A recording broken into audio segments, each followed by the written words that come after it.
오늘 이 말씀 중심에서 그러게 말입니다 라는 제목으로 하나님 말씀 전하겠습니다. 우리 같이 해볼까요? 그러게 말입니다.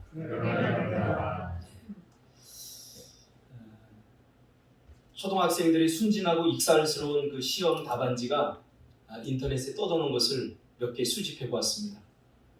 아마 자연 과목인 듯 합니다. 개미를 3등분하면 이라는 문제가 나왔습니다. 답은 뭐죠? 여러분은 아주 순진한 척 하는데 원래 답은 개미를 3등분하는 그러면 머리, 가슴, 배인데 이 아이들은 죽는다 라고 대답을 했습니다. 이들에게는 해부학적 사실보다 살아있는 곤충이 죽는다는 것이 더 본질적으로 마음에 먼저 와 닿는 것 같습니다. 그렇죠? 그러니까 답과는 전혀 맞지 않는 엉뚱하게 보이는 그런 답을 한 것 같습니다.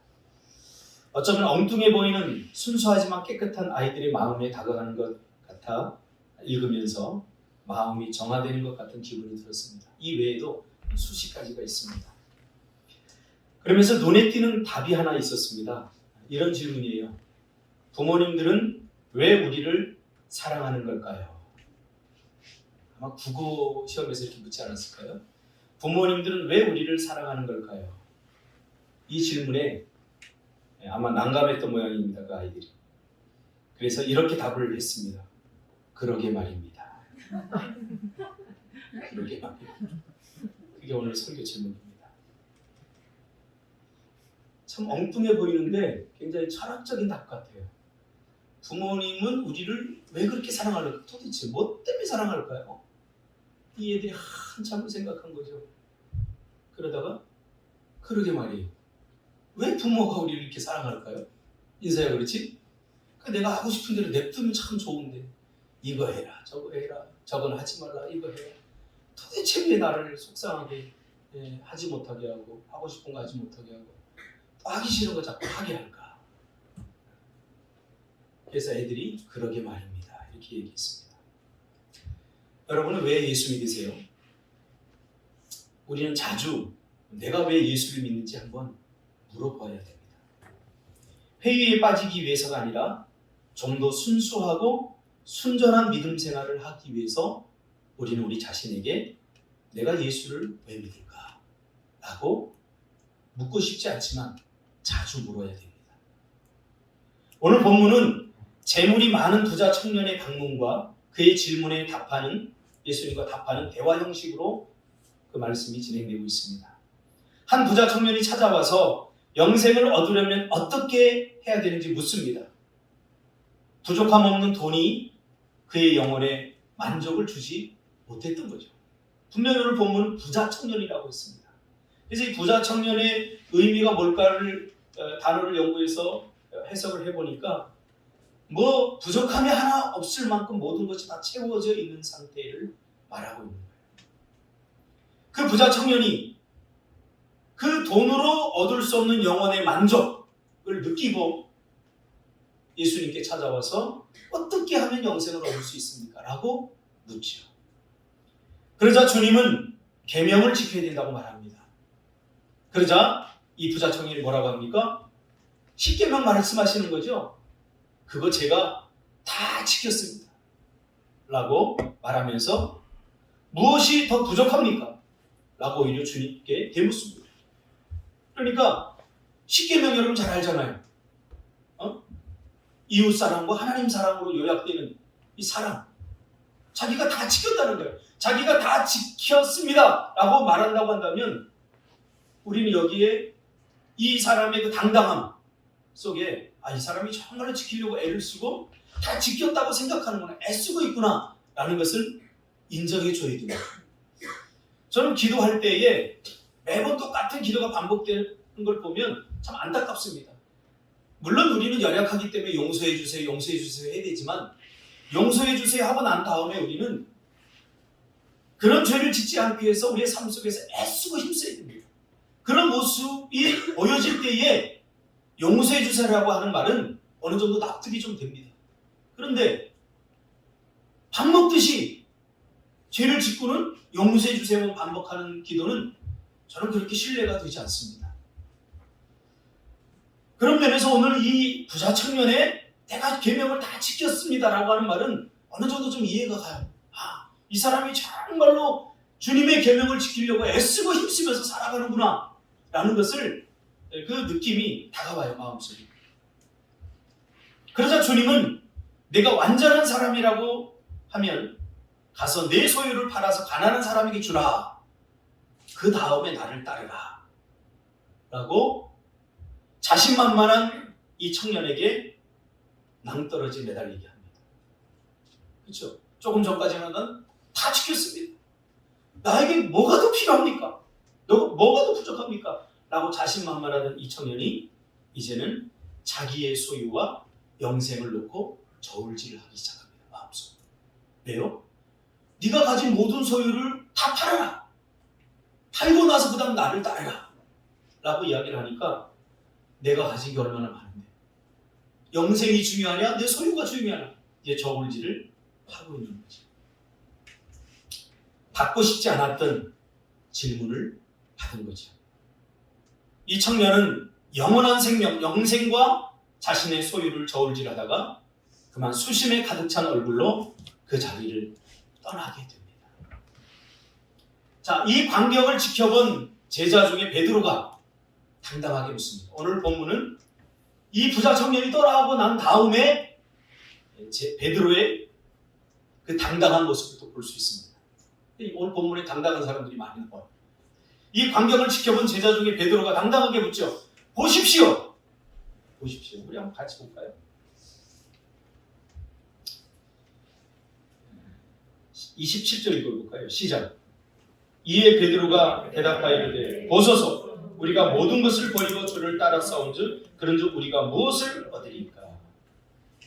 분명히 이 부자 청년은 모든 것을 내 소유를 다 팔아 가난한 자들에게 나눠주고 나를 따르라 했는데 그렇게 하지 못하고 떠나가는 이 부자 청년을 보면서 우리들은 그렇지 않다는 거죠. 보십시오. 우리들은 배를 버리고 그물을 버리고 심지어는 가족과 친척들을 다 버리고 주님을 따랐습니다. 참 우리 대단하지 않습니까? 제가 청소년 사역에 부흥회를 한다면 나 이런 사람이 하고 이런 노래도 제가 좀 가끔 하는데 모든 것을 다 버리고 선생님을 따랐습니다. 그러니 우리는 무엇을 받겠습니까? 하고 잔뜩 기대하고 이야기를 하죠. 모든 것을 버리고 라는 말이 선명하게 기억에 남습니다. 베드로가 분명히 뭐라고 그래요? 모든 것을 버리고 주님을 따랐습니다. 여러분은 주님을 따를 때 모든 것을 버리고 따랐나요?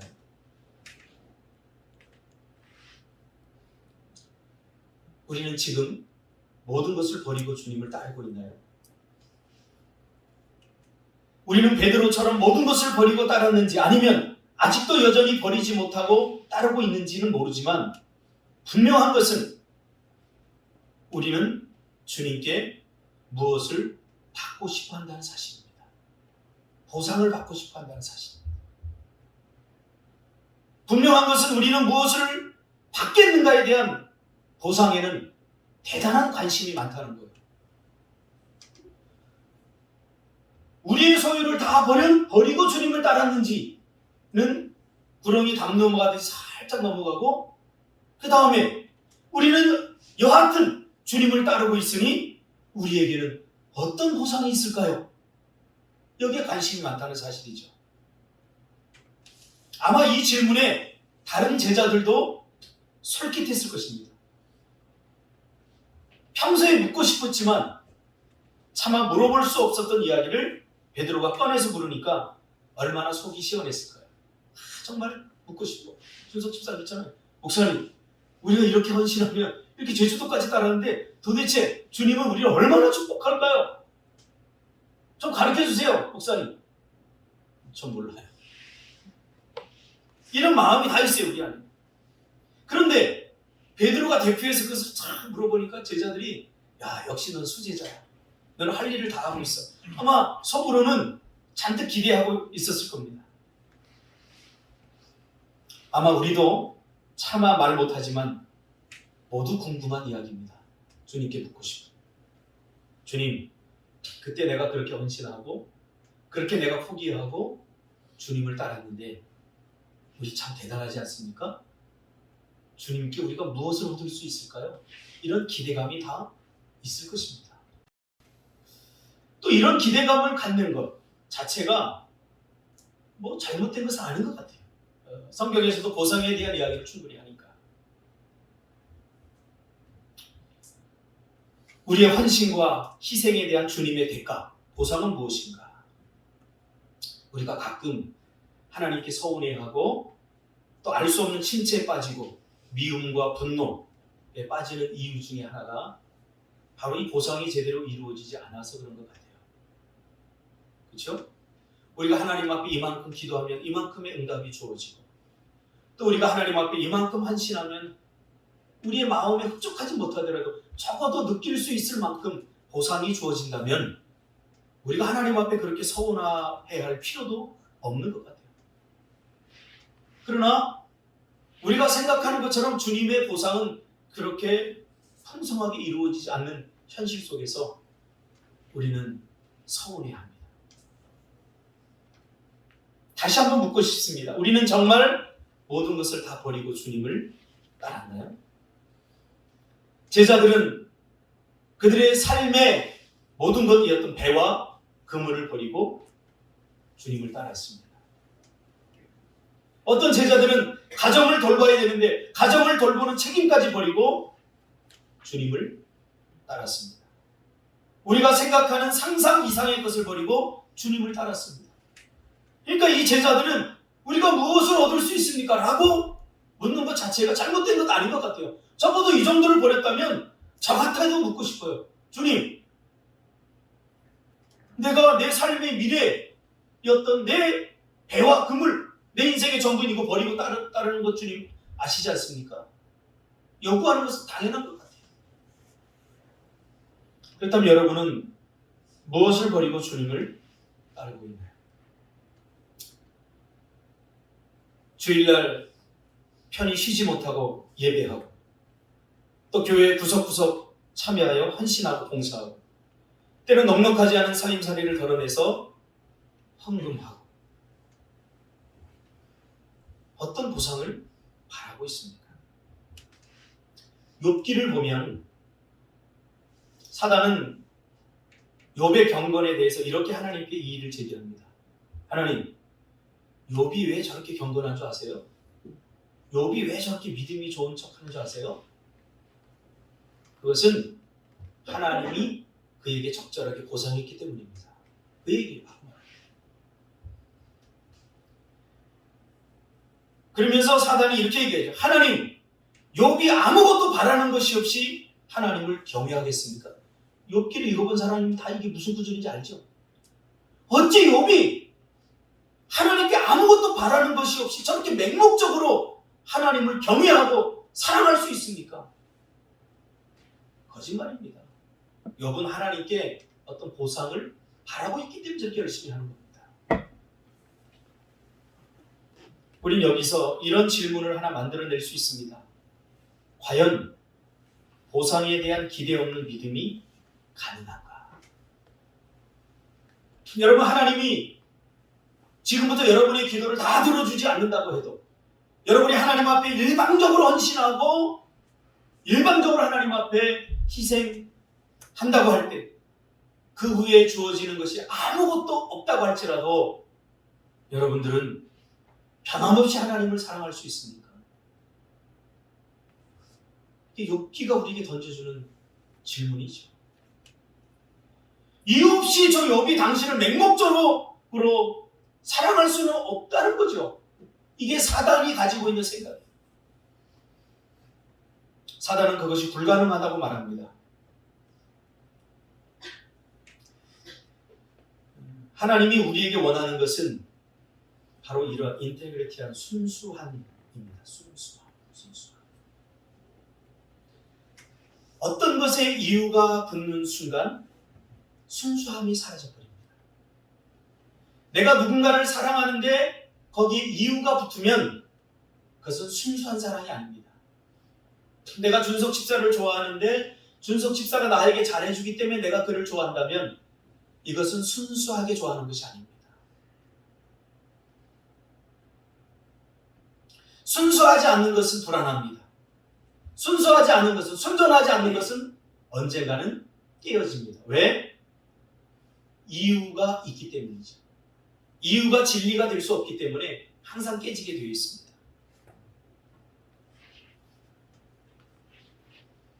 하나님이 우리에게 원하는 것은 순수한 사랑입니다. 여러분, 하나님이 우리를 어떻게 사랑한다고 생각하세요? 순수하게 사랑합니다. 순전하게. 내가 하나님 앞에 뭐 어떤 것을 하고 이것을 하고 저것을 하고 했기 때문에 사랑하는 것이 아니라 하나님은 우리를 있는 그대로를 사랑하십니다. 존재 자체를 사랑하십니다.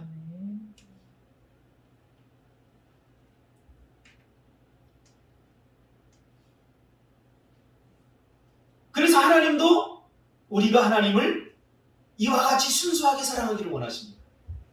하나님이 가지고 있는 어떤 것, 하나님이 베푸는 어떤 은혜, 그런 것들 때문에 바라보고 약삭 빠르게 하나님을 사랑하는 게 아니라 그 사랑은 순전하지 못한 사랑이 이게 언젠가는 깨어질 수 있기 때문이죠.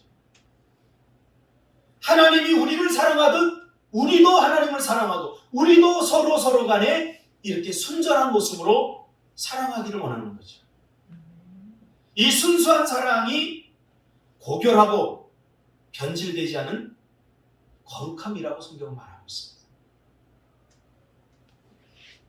우리를 향한 하나님의 사랑은 이유 없는 사랑입니다. 그런 찬양도 있잖아요. 왜 날 사랑하나, 왜 날 사랑하나.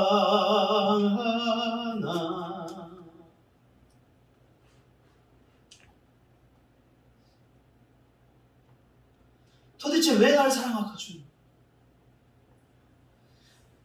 이 땅에서는 이 답을 들을 수가 없습니다. 천국에 가야 들을 수 있습니다. 중요한 것은 사랑한다는 하나님 나라. 묻고 싶어요. 김성원 집사님, 왜 인서를 사랑하세요? 그렇죠. 어떻게 해요? 그러게 말입니다. 내가 무슨 죄를 졌길래 저렇게 말 안 듣는 자식을 내가 사랑해야 돼. 혼내고도 가슴 아픈 사랑, 잘해주고도 더 잘해주지 못해서 안타까운 사랑. 도대체 부모들은 무슨 죄를 지었길래 사랑해야 되죠? 도대체 무슨 보상을 받으려고? 배혜선 집사님, 도대체 인서한테 무슨 보상을 받으려고? 쟤네들은 보상해줄 생각도 없는데 도대체 무슨 보상을 받으려고 그렇게 애지중지하냐 말이에요. 무보증. 예? 노후준비. 예. 예, 노후준비. 그거 뒤통수 맞습니다. 절대 노후준비 안 됩니다. 왜? 나를 보면 알아요. 내가 내 자식들 사랑하는 만큼 우리 부모를 내가 사랑하고 그냥 절대 아니에요. 내리사랑이라고. 이게 불가능해. 정답은 그러니 말입니다. 현선 집사님, 내 깨버려야지. 하준이 저렇게 애중지 키우잖아. 나중에 지 여자친구 생기잖아. 엄마 거들떠서. 도대체 왜 사랑해? 현선 집사 왜 사랑해? 그러게 말이야. 그러게 말이야. 이 사랑은 이유 없는 원초적인 사랑이고 창조 질서적 사랑입니다. 하나님이 그렇게 만들어 놓으셨어요. 이 세상이 아름다워지기 위해, 이 세상이 행복하고 이 세상이 든든히 버텨나가기 위해서는 이 하나님의 질서, 창조 질서 안에 이 DNA를 우리에게 주셨기 때문이에요. 그렇지 않고는 해석이 불가능합니다. 하나님이 나 같은 사람을 사랑한다고요? 있을 수 없는 일입니다. 이유가 없을 때 우리는 가장 완벽해지고 흔들리지 않는 견고함에 머물게 됩니다. 내가 저희 집사람을 사랑합니다. 어제도 제가 느꼈어요. 어제도 이제 우리 설을 맞아서 어디 놀러 가자. 근데 자식들이 벌써 말을 안 들어요. 안 가려고 그래요. 안 가려고 그래요. 근데 표정을 보면 알잖아요. 억지로 헌신하고, 부모를 위해서 헌신하고 봉사해 준다는 거. 저 나이 때문에 그래요. 아니 내가 진짜 지네들 클 때 얼마나 헌신하고 봉사해주고 나는 가고 싶어서 간 줄 알아요. 지네가 딱 되니까 이제는 어깨에 힘주고 내가 가주는 척하는 거예요. 그래서 내가 안 입고 와가지고 한바탕 하고 집사람 여보 가자. 그게 문제가 됐던 거예요. 그래서 내가 집사람 데리고 김영갑 갤러리 좋더라고요. 그렇게 가서 한적한 곳에 가서 그림도 보고 사진도 보고 너무 좋아하더라고요. 프랑포기 보고 와 이쁘다. 와 이거 봐 여보 이거 봐. 그런데 내 마음속에 생각해. 내가 이 여자를 정말 좋아하는구나. 할렐루야. 근데 왜 좋아하는지 모르겠어요. 이게 고통이에요. 왜 도대체 내가 저 여자를 좋아하는데 왜 좋아하는지 모르겠어 진짜. 뭐 조금 얼굴 표정이 이그러지면 왜 이그러졌을까? 그래서 제가 가끔 하는 말, 오늘은 당신의 기쁨을 위해서 내 하루를 쓰겠어요. 요즘은 잘 안 나와요. 내가 힘드니까. 정말 곰곰이 생각해봤어요. 아마 송원만 집사님도 곰곰이 가끔 생각할 거예요. 내가 문행선이를 왜 이렇게 좋아하는지. 아마 김성훈 집사님 가끔 생각할 거예요. 정상적인 사람이라면. 그렇죠? 최인우 집사도 마찬가지일걸요. 내가 이 여자를 왜 사랑하는지 가끔 생각할 거예요. 근데 이유가 없는 게 축복이에요. 이유가 없어. 그냥 힘들어 보이면 위로해주고 싶고 힘들어 보이면 설거지 한번 해주고 싶고 이유가 없어요. 이번에 우리 인터뷰들을 다 했어요. 책을 쓰느라고 인터뷰들을 했는데 정영희 차장님이 막 씩씩거리면서 저한테 오는 거예요. 아니 도대체 인터뷰거리가 없다는 거예요. 약간 이런 뉘앙스. 왜 그러냐? 무슨 이유가 있어야 될 거 아니에요. 물어봤대 젊은 집사들한테. 왜 목사님 따라 여기까지 왔냐? 왜 도대체 그 개고생을 했느냐?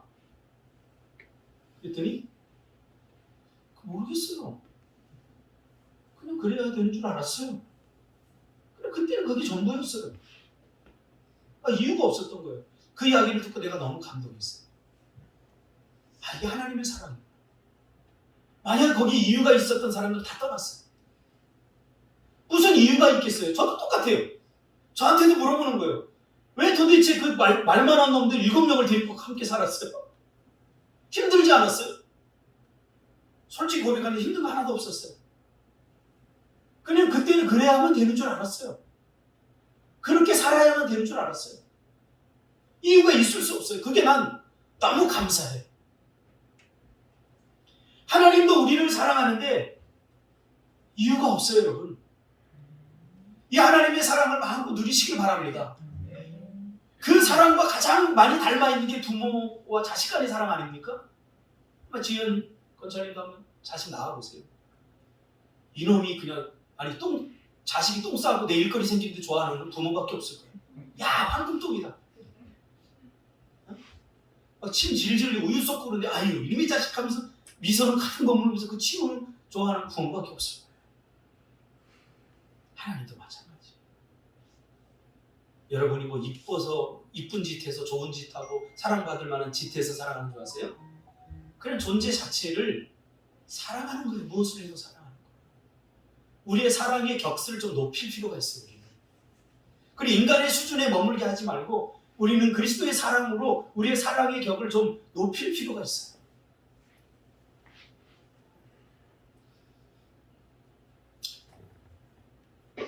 내가 너를 사랑하는데 이유가 있다면 그것은 순수한 사랑에서 멀어질 수밖에 없습니다.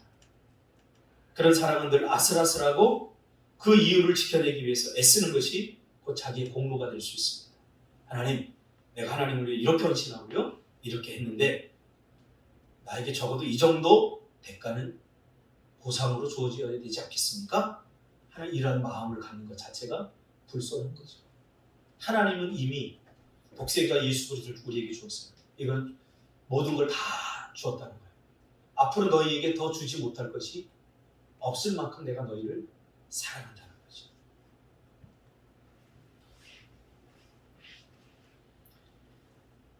자녀를 향한 부모의 사랑이 여기에 가장 맞닿아 있죠. 그러나 내만 같지 않아요. 자녀들. 하나님도 비슷하리라 생각합니다. 자녀를 낳으면 그 순간부터 부모의 삶은 잊혀지게 되어 있습니다. 저도 그렇더라고요. 결혼을 하기 전까지 총각 전도사일 때는 뭐 선물이 다 나한테 와요. 얼마나 푸짐하지. 아이를 딱 낳고 보니까 내 선물은 하나도 없어요. 전부 다 예린이, 기저귀부터 시작해서 전부 다 예린이. 근데도 내 사랑을 빼앗겼구나 라는 생각을 요만큼도 안 해요. 요만큼도 안 해요. 너무 좋은 거예요. 내가 받을 때보다 더 좋은 거. 이거 필요했는데. 이 겉싸게 이거 필요했는데. 하나님도 마찬가지예요. 우리가 서로가 서로를 이런 마음으로 배려하고 대할 때 하나님이 기뻐해요. 한 존재가 한 존재를 대하는 방식. 그걸 보면서 이웃과 이웃이 서로 사랑하고 아껴주는 모습을 보면서 하나님은 아마 마음이 따뜻해질 겁니다. 우리는 하나님의 창조 질서를 가장 순수하게 믿음으로 받아들일 때 비로소 세상이 경험하지 못하는 하늘의 기쁨과 행복을 누릴 수 있게 됩니다. 이유가 있어서 하는 게 아니고 하나님이 하라고 하니까, 하나님이 하니까 이유 없이 하게 되는 것. 이것이 축복입니다. 지나온 13년의 개척을 돌아보면 개척 스토리를 들으면 사람들이 다들 안쓰러워해요. 쌀이 떨어져 먹을 게 없어. 요즘 세상에 그런 게 어디 있습니까? 막 들으면 참 안쓰러워요. 사모님 힘드셨겠어요? 목사님 너무 힘들었겠어요? 힘들지 않았다는 거짓말인데 힘들었어요. 근데 재미가 더 컸어요. 기대가 더 컸어요.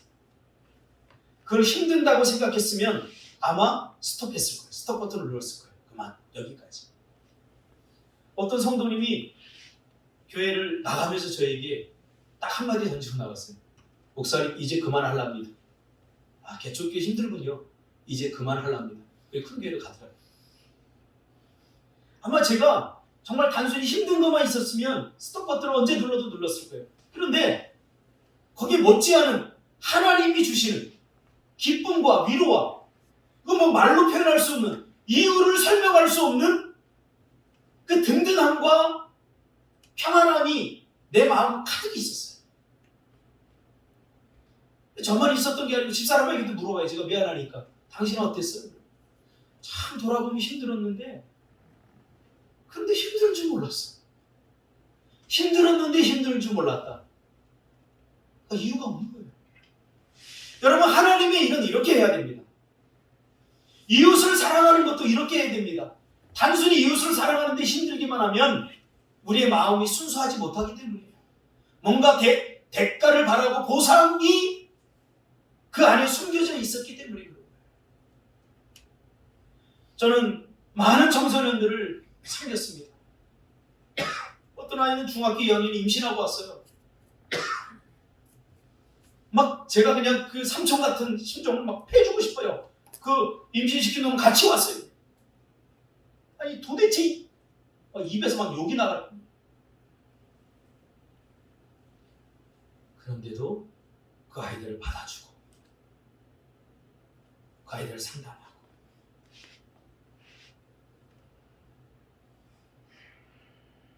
이유가 없어서 그러니까 거기에 이유를 붙이면 아마 아무것도 못했을 거예요. 내 이웃을 내 몸과 같이 사랑하는데 이유가 있어서는 안 됩니다. 주님이 그렇게 하셨기 때문에 우리도 해야 합니다. 이유 없이 사랑할 수 있는 사람이 가장 위대한 사람이에요. 가장 하나님과 닮아 있는 사람이에요. 선교도 마찬가지입니다. 선교도 이유가 있으면 안 됩니다. 선교하니까 하나님이 우리에게 복을 주시더라. 선교하니까 하나님께서 우리에게 은혜를 주시더라. 단순히 이 정도의 차원에 머무른다면 내가 내게 금도끼 주랴, 은도끼 주랴, 아니면 쇠도끼 주랴, 이 수준의 삶밖에 안 되는 거예요. 우리가 선교를 하면서 우리 또 가잖아요. 또 갈 수밖에 없잖아요. 성경이 그 수백만 원을 내고 가요. 가서 고생해요. 우리가 뭐 즐기고 오는 거 아니에요. 그리고 그것에 또 선교원금 작정을 해요. 그 선교팀이 월 한 100만 원씩 지금 미얀마로 선교하는 거예요. 전 묻지도 않았어요. 얼마 나오는지 묻지도 않고 따지지도 않았어요. 선교비 따로. 하도 궁금해서 제가 작년에 물어봤어요. 선교 우리 담당하는 팀장이 우리 교회 안 다니거든요. 야, 휴어봐. 도대체 선교비가 얼마나 나가니? 예, 목사님 얼마 나갑니다. 깜짝 놀랐어요. 그래도 때만 되면 또 가고 싶어져요. 준석 집사. 왜 가고 싶은 거예요?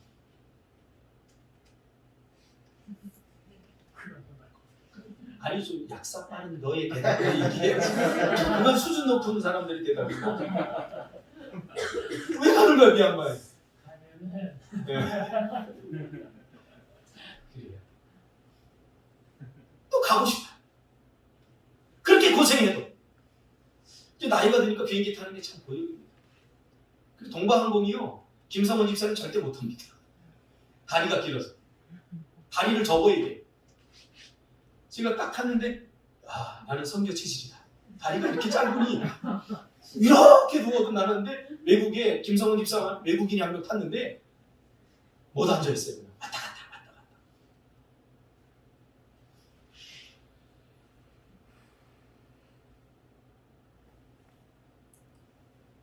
그러게요. 개척을 하고 얼마 안 돼서 총신대 신대원 졸업생들이 찾아왔어요.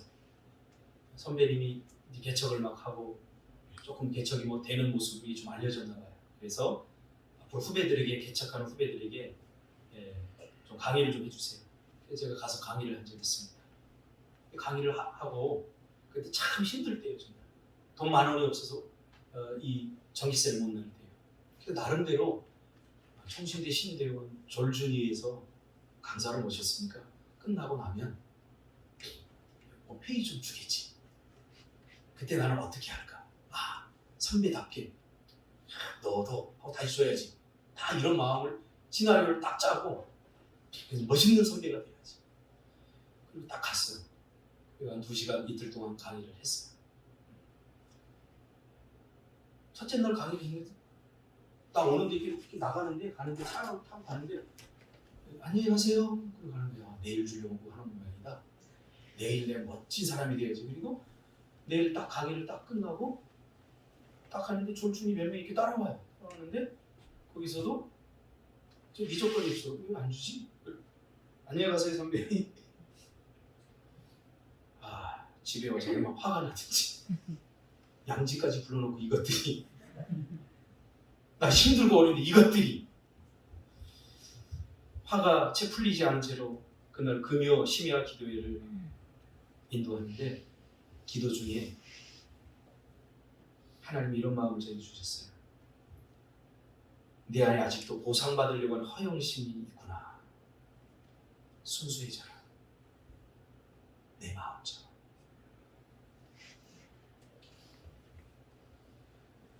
보상에 대한 기대를 품고 어떤 일을 하면, 특히 주의 일을 하면 절대로 하나님의 기쁨에 도달할 수 없다는 것을 발견하게 되었습니다. 하나님이 정말로 우리에게 주시려고 하는 것은 우리가 생각하는 것 이상입니다. 그래서 보상심리를 버려야 됩니다. 우리는 어떤 것 겨우 금도끼, 은도끼, 쇠도끼 이 정도 보상을 바라지만 하나님이 우리에게 보상해 주고 싶으면서 그 다음 성경 구절이 나와요.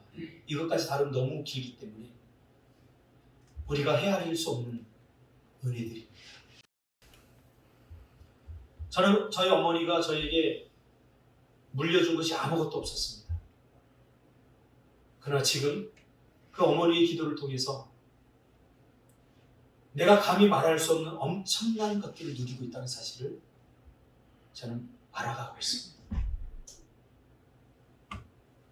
우리의 수준을 더 높여야 됩니다. 겨우 우리가 가지려고 하는 것, 그것보다 하나님은 더 크고 비밀한 것들을 통해서 우리의 삶을 부유하게 하고 풍성하게 하십니다. 그러므로 당장 내 눈에 어떤 것이 보상되지 않는다, 개고생하고 아무것도 얻는 것이 없다고 할지라도 절대로 낙심해서는 안 됩니다. 우리는 이제 절벽 같은 질문 앞에 다시 답을 해야 됩니다. 너희들은 왜 나를 따르고 있느냐? 부디 그러게 말입니다. 이게 저와 여러분의 정답이었으면 좋겠습니다. 기도하겠습니다.